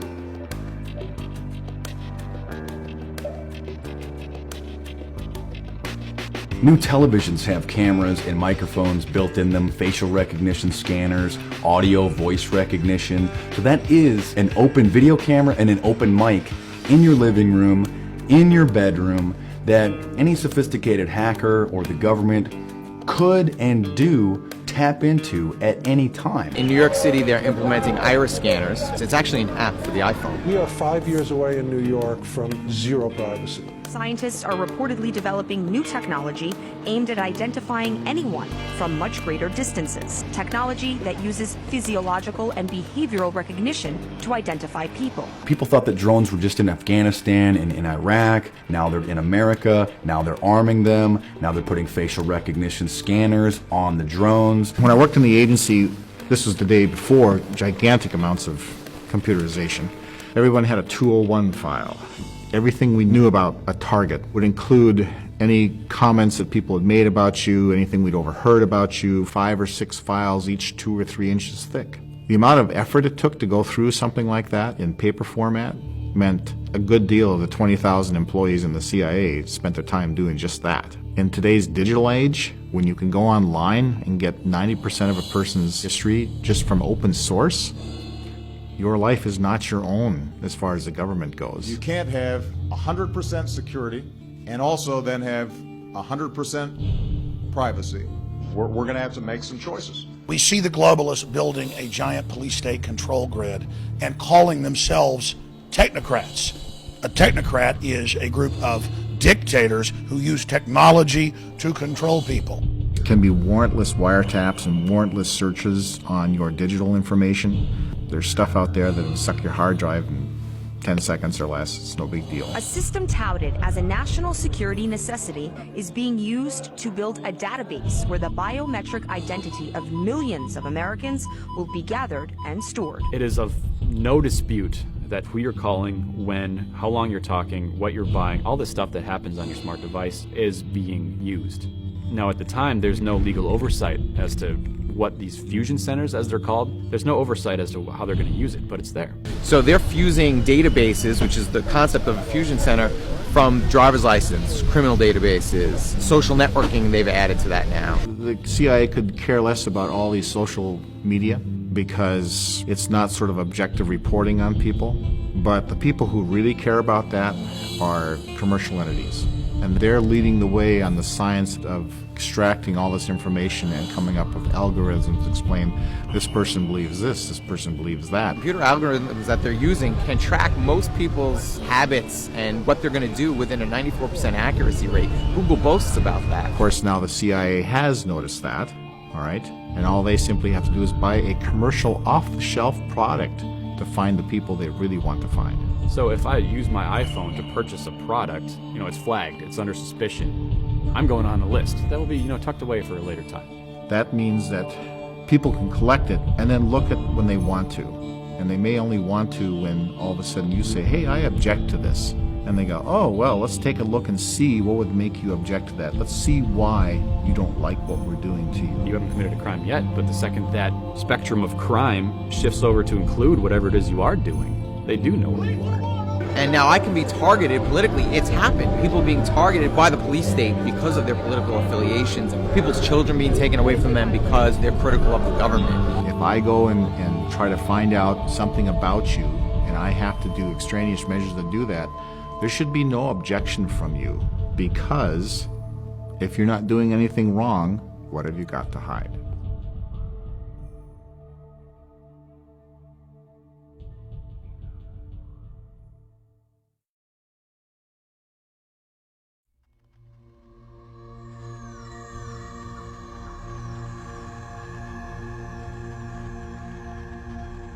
But it's very hard to explain to people who don't get it, because to them it's normal. They think it's just being open, and they live in a world of reality shows. They want their every little thought to be communicated. That's not an Orwellian dystopia, it's a Brave New World dystopia. It's a nightmare, but they don't know it, they're happy. So that's the worst of all, really. Me? Yeah, like what? Everything. Like what? Well, do you ever deposit or withdraw more than $1,000 in your bank account? Yes. Okay, well, you get reported to the freaking Department of Homeland Security every time you do that. So what? Why should I worry about it? I don't mind Verizon turning over records to the government. I don't think you're talking to terrorists. I know you're not. I know I'm not, so we don't have anything to worry about. For them it's logical. If they want to see me going to the football game, fine, I don't care. But actually they are slightly modifying their behaviour, and they're less free as a result. A lot of people say that. They're just like, well, I have nothing to hide, so why should I care? That's not the point. The point is that when you have a tape recorder out on a table, you're not going to say the same things that you would before. You're not going to dissent as much, and that's the real suppression.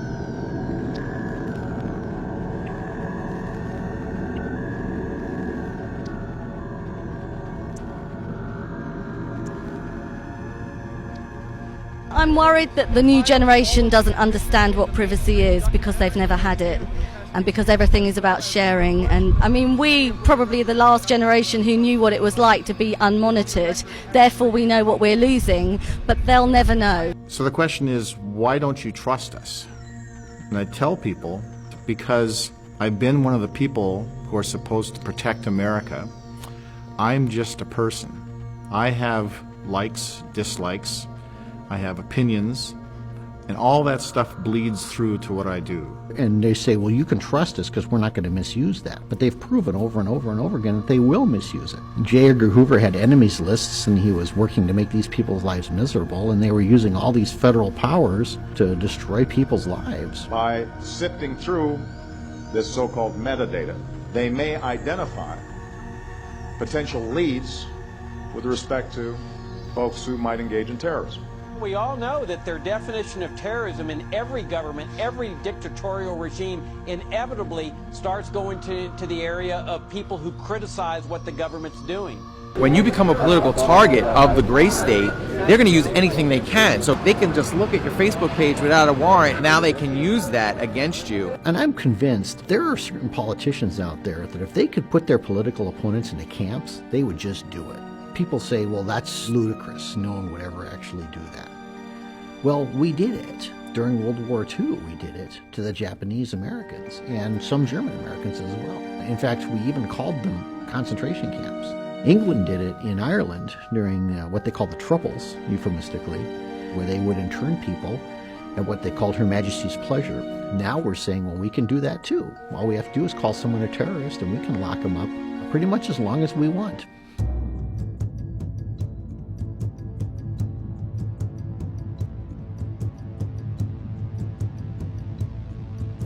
When the Patriot Act was introduced after 9/11, its most draconian measures were not exercised right away publicly.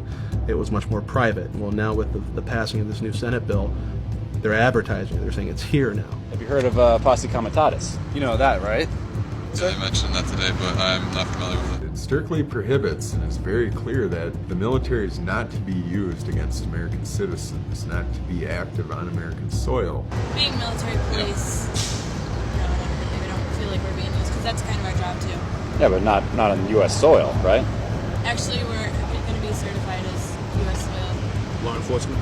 Everything they go through to be certified, we're going to be doing the same thing. It's almost like we'll be going through the academy like they did. Right there. Can you see your hands? Hey, look, you need to relax. Stop. I don't know who you are. You need to, don't put your hands on your gun. Are you kidding me? Go ahead and turn around for me, sir. I'm not turning around. All right, go ahead and step to your vehicle. Am I being detained? You're not being detained, but you're being questioned. What they're doing is turning the United States into Iraq, and that's really no exaggeration. The same legal structure that applies in Iraq under the laws of war is what they're claiming to be able to do here at home in the United States. There's no legal barriers anymore as far as they're concerned. And that any American citizen accused of being a terrorist does not deserve a jury trial, but instead will be an enemy combatant under the laws of war. Authorizing military force, that's killing you, military detention, and military trial or rendition to some foreign country. It seems like that could happen to anybody. All it takes is for a couple of people to say, hey, you're a terrorist, and you're going to get picked up. You're not going to be able to talk to a lawyer. You're not going to have any rights in that situation. And when they say, I want my lawyer, you tell them, shut up. The Constitution guarantees due process. It does not guarantee judicial process. If you had a family member of yours arrested for any reason, let's just say they're guilty of a crime, wouldn't you at least want to know? Wouldn't you want to know that the facts will be disputed in a court of law, and that they stand a chance that if they are innocent, that can be found? Or they'll use one of the forms of torture that they've determined are actually not torture. It's all semantics. They say, well, this isn't torture, so we can do it. What they're saying now is this isn't internment, so we can do that too.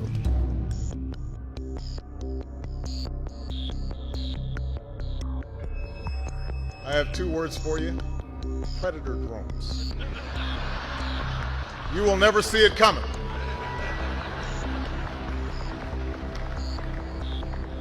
You think I'm joking?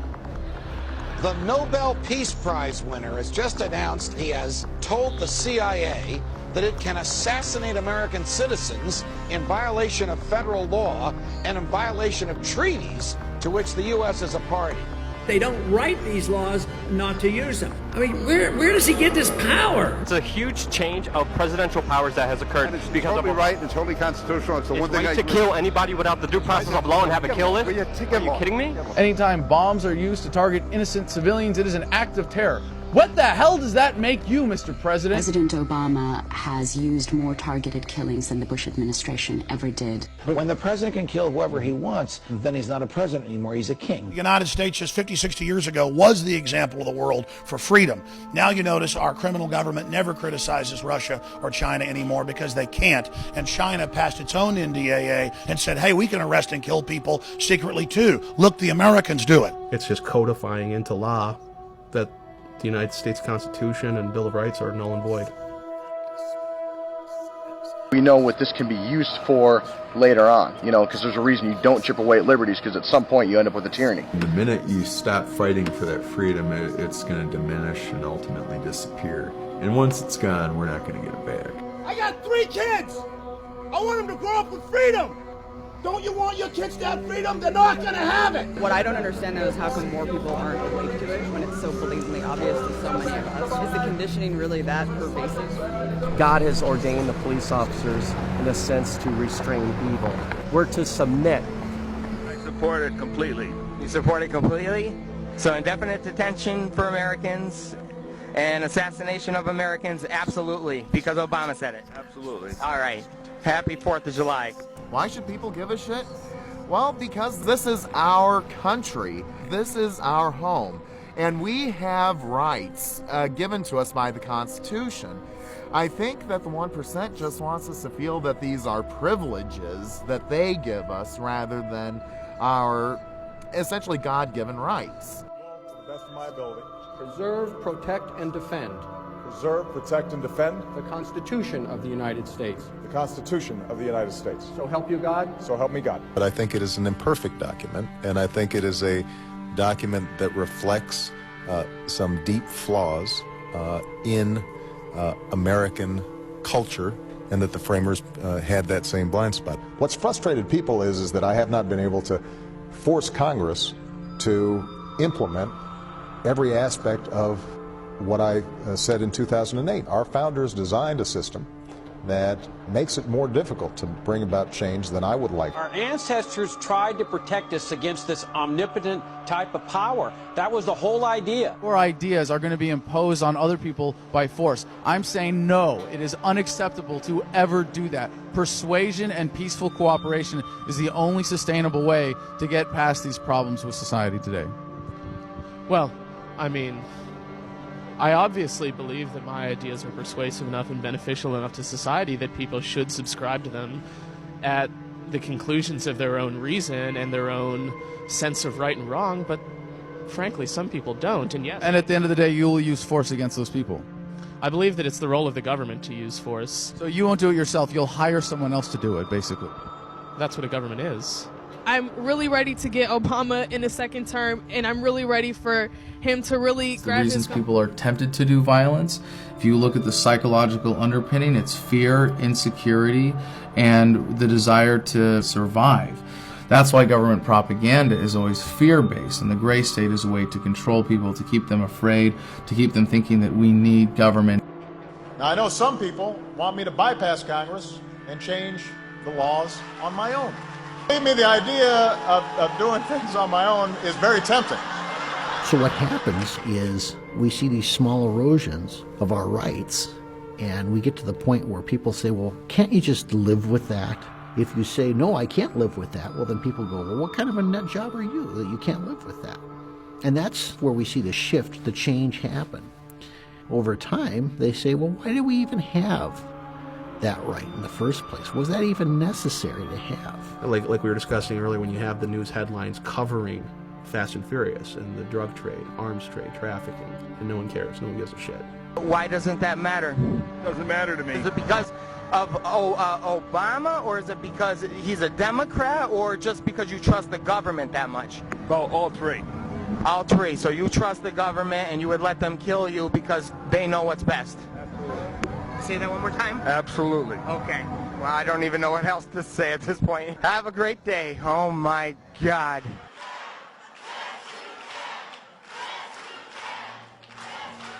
The GreyState is inevitable. It's coming.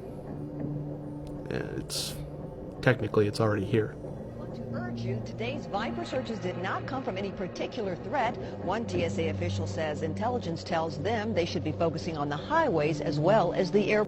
The menace of terrorism has mutated. Returning military. Homegrown terrorism is one of my biggest concerns. It's happening in our own backyard. They're recruiting truck drivers into the First Observer Highway Security Program. All have a role to play.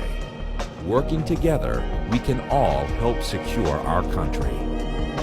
Well, what's suspicious activity? Again, in this sort of Orwellian nightmare we're descending into, people are not engaging in critical thinking skills, so suspicious activity is intentionally vague.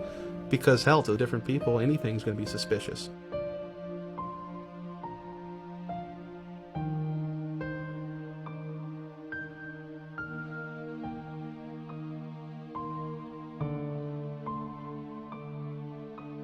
During World War I, there was an organization called the Law and Order League. They would go out on the streets and they would round up men who were the draft age and would force them to prove that they had either fulfilled their draft obligation or were not eligible for the draft. These weren't even agents of the government. These were just people.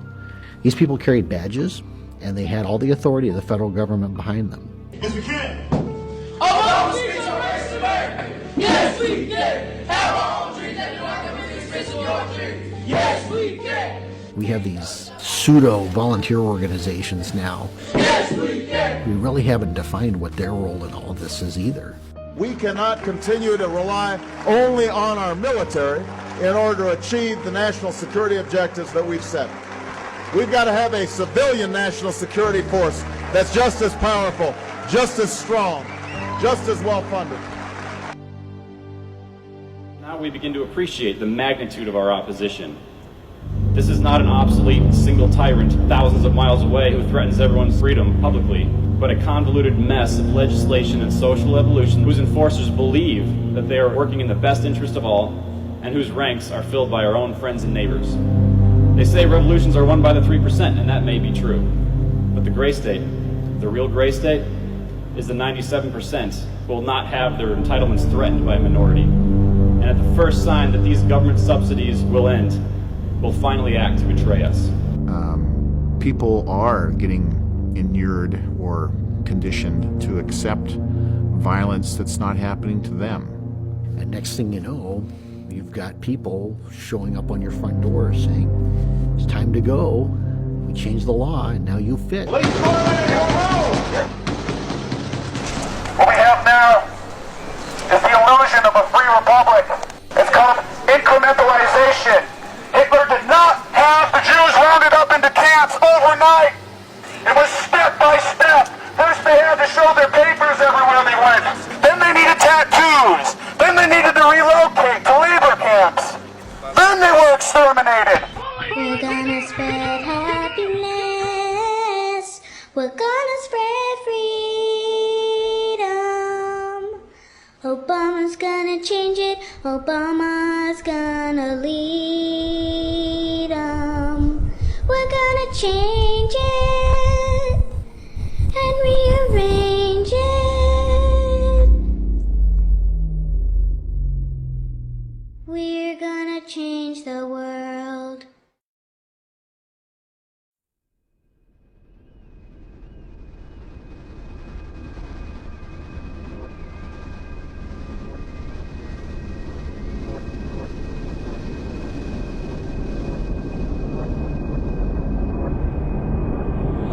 They are prepping for an economic collapse, the likes of which no generation has seen in hundreds of years. This is going to be devastating to every American family. We have printed and borrowed without limitation on a scale that the American people don't know. All of these things are going to come together. It's kind of a perfect storm. We are already in the abyss. Our monetary empire is unfolding before our very eyes. People say, when's it going to happen? When's it going to happen? Motherfucker, it's happening. It's happening right now. It's happening right now. And thanks to Mr. Gander's influence, we've already shipped trillions of dollars over to the European Central Bank in the hopes that they could postpone this inevitable collapse. We are about to plunge headfirst into the third world, the prosperity you and I grew up with, the cheap access to food, clothing, fuel.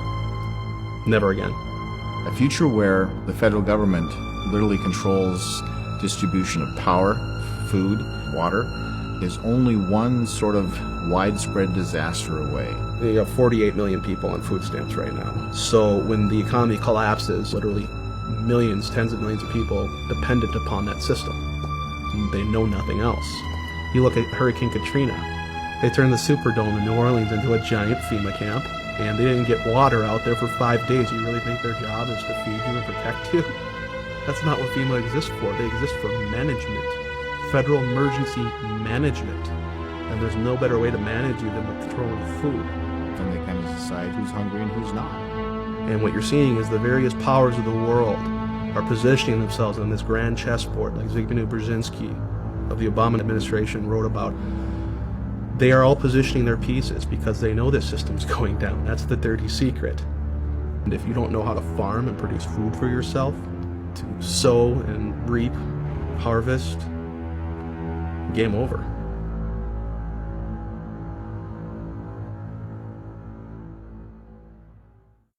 We have become decadent. We have become proud. We have become arrogant. And worst of all, we have abandoned our Bill of Rights. We've let them take it.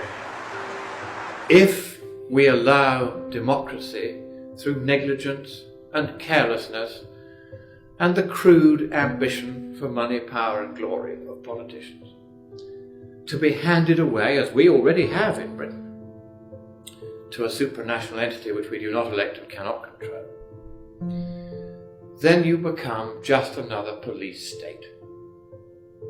The freedom of the people will no longer be guaranteed by their own voice and their own vote. There will be an increasing gulf fixed between the governing class, which will wield all realistic power, and the governed, who will wield none. We'll be right back to square one. And all the work of your founding fathers will have been carelessly set at naught by the very people to whom you have entrusted the defense of that Constitution against all comers. You are violating the sacred oath you have taken. You are listening and obeying orders from tyrants who are taking their orders from the big banksters. Understand what you're doing here today will play effect throughout history. We are loving. My name is Mike Vanderbilt. I'm from the great free state of Alabama, and I'm also a 3%er. I believe in free men, free markets, the rule of law under the Founders' Republic, and that the Constitution extends to everyone regardless of race, creed, color, or religion. What I say now, I say with reluctance, with sadness and not a little bit of dread, but say it I must. For silence in the face of tyranny implies consent, and I do not consent. We are in an uphill fight, and it is so wildly outside the bounds that at any time we could have another Lexington Green. It could happen any day. It was the presence of military snipers, trained special forces snipers that they knew were on the other side, pointing their sniper rifles at a ranching family. That was the number one reason why they rolled out. It was because our government was treating that ranching family with less respect than they would treat someone in Iraq or Afghanistan, where they're still trying to win the hearts and minds. The attitude of the government in this case was, we don't care about winning your hearts and minds, we're going to show you who's boss. Here comes the boot on the back of your neck. And the message I have for the federal law enforcement that were there, you need to understand how close you were. It was not going to be a Waco where it's going to be you, well-trained professionals, against untrained men, women, children in a church. It was going to be you against other well-trained American fighters.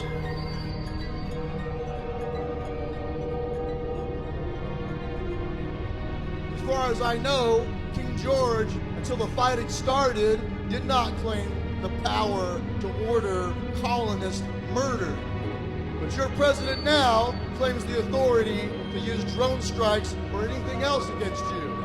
It's even worse than what King George claimed the power to do. They're asserting the power to treat you, the American people, exactly the same as an occupied, conquered enemy nation. What is that? It's treason!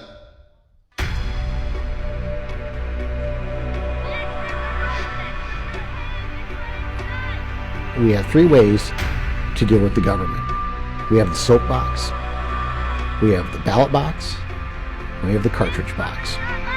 They catch you violating their unconstitutional laws, and they will, when they please, send armed men to work their will upon you. And people, innocent of any crime save the one these tyrants created, will die resisting. If it came to the point and started rounding people up, I would resist. I would not go to a camp. I would rather die in the street with a gun in my hand than die in a camp. You know, if I have to die, I'm going to die a free man. We will not die! You wish to stay free, and to pass down that freedom to your children's children. You can do no less than become the lawbreakers they have unconstitutionally made of you. You are the modern American revolutionary. Unlike them, all you have to do is preserve what was already given to you by the blood of other patriots. You have to make sure it's not in vain. As long as your heart beats, as long as you draw breath, you have a duty to stand. We will not comply. We will resist. Accept that fact. Embrace it. And resolve to be the very best, most successful lawbreakers you can be. And you will stay free.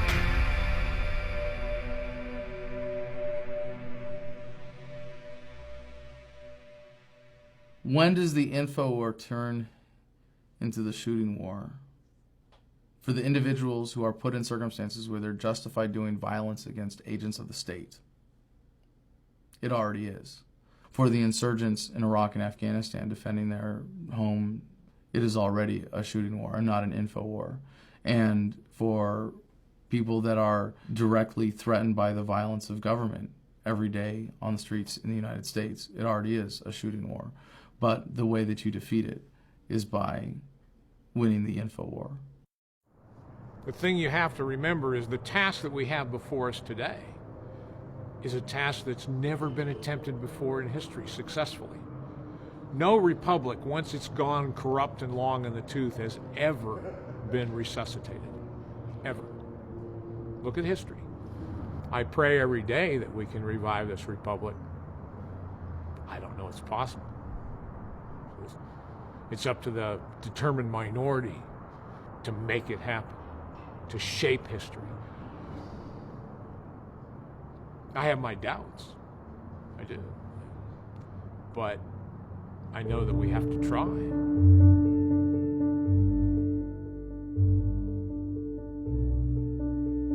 But America, you still consist of nothing but free, beautiful, independent human beings, capable of being the alphas of your own lives.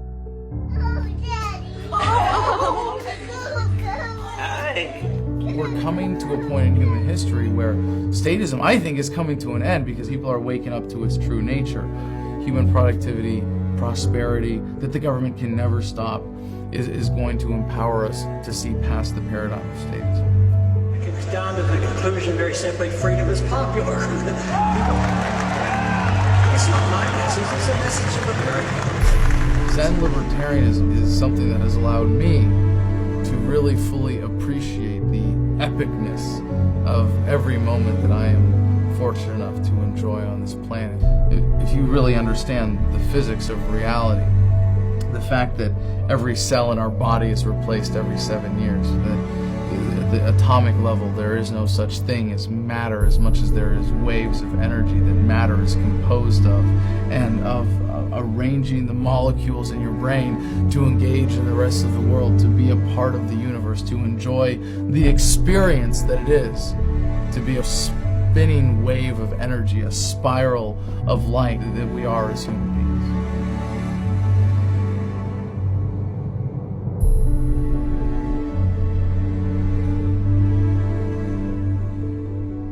It's a message of empowerment. It's a message of celebrating the divinity in every human being, the inalienable rights that we all enjoy. And there is no such thing as government. You can see it for what it is. There's not a police officer, it's just a man in a blue costume with a gun. And the guy in the courtroom isn't a judge who has some superior moral claim to your life. He's just a guy in a black robe. And you're able to see the matrix. You're able to wake up and see all of the code behind the language of society and the way that we think, and to be able to free your mind from that prison of fear and being able to step back and never be caught up in the fears of statism, to be afraid of losing your life, to never be afraid of dying because you come to accept its inevitability. That's Zen libertarianism. We choose to be libertarians because it makes our lives better to embrace the truth. At the end of the day, we all die. We're all going to die. No one gets out of here alive. And so what counts is what we do and who we are. We need to stop trying to wrestle over the government and use the government as a weapon against each other. I'm going to keep rolling. Okay. We need to say, we're not going to use violence to enforce this. We're not going to use force to enforce this. We're going to settle this in a more civilized manner.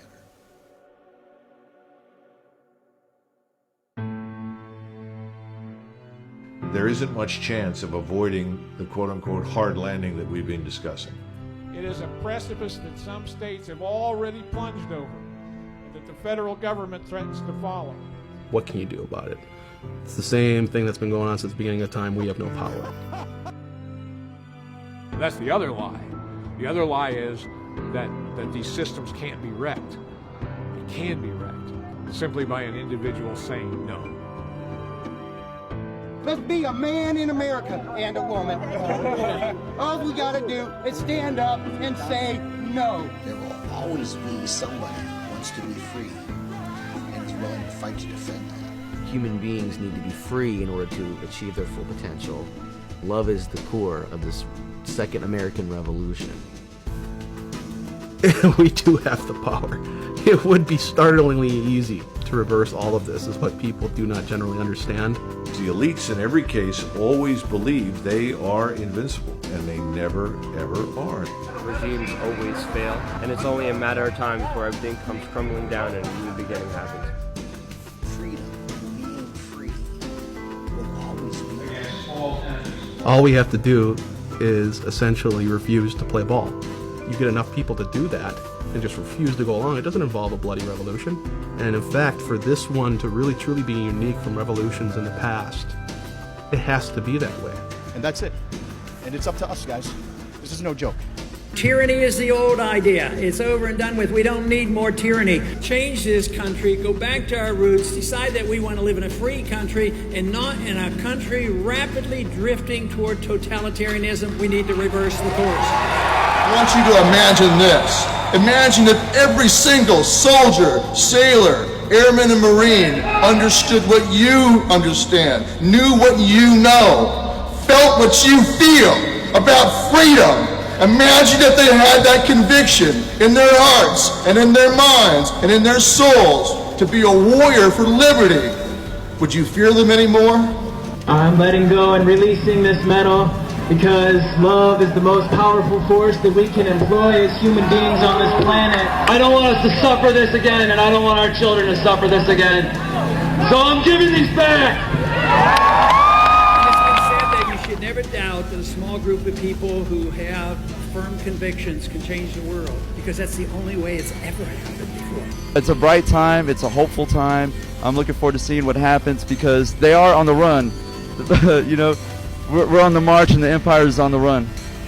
One drop of truth, as you know, is an antidote to an entire bucket of bull.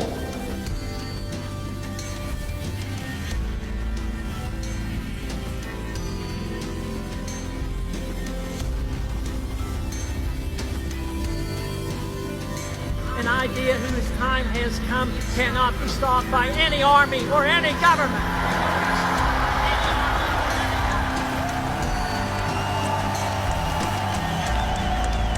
In terms of resistance, say no every chance you get. Every chance you get.